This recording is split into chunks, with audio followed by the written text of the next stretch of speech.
BJP BRS పార్టీలు రెండు ఒకటే అని వారి మధ్య చీకటి ఒప్పందాలున్నాయని ఆరోపించారు సుడా చైర్మన్ కోమటిరెడ్డి నరేందర్ రెడ్డి. బండి సంజయ్ ఎంపీగా గెలిచి కరీంనగర్కు ఏం చేశారని ఆయన ప్రశ్నించారు.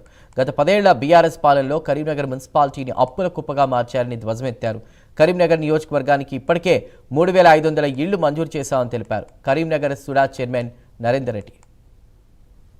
రాష్ట్రం నుంచి కూడా అనేక అభివృద్ధి పనులకు సంబంధించి చిత్తశుద్ధితో ముందుకెళ్తా ఉన్నాం. మొన్నటికి మొన్న సీఎం అసూరెన్స్ సంబంధించి 30 కోట్ల నిధులు ఇచ్చినాం.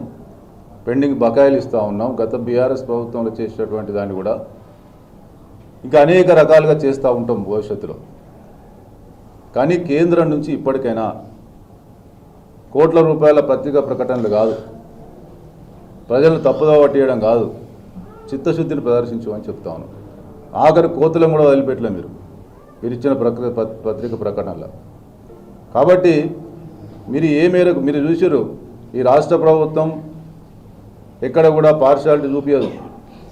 కానీ మీ కేంద్ర ప్రభుత్వం ఉపాధి హామీ విషయంలో రాష్ట్రాలకు దామాషా ప్రకారం రావాల్సినటువంటి నిధులను కూడా కాంగ్రెస్ పాలిత ప్రాంతాలలో మోసం చేయడానికి, నిధులు తగ్గియడానికి మీరు మొన్న బిల్లు ప్రవేశపెట్టారు.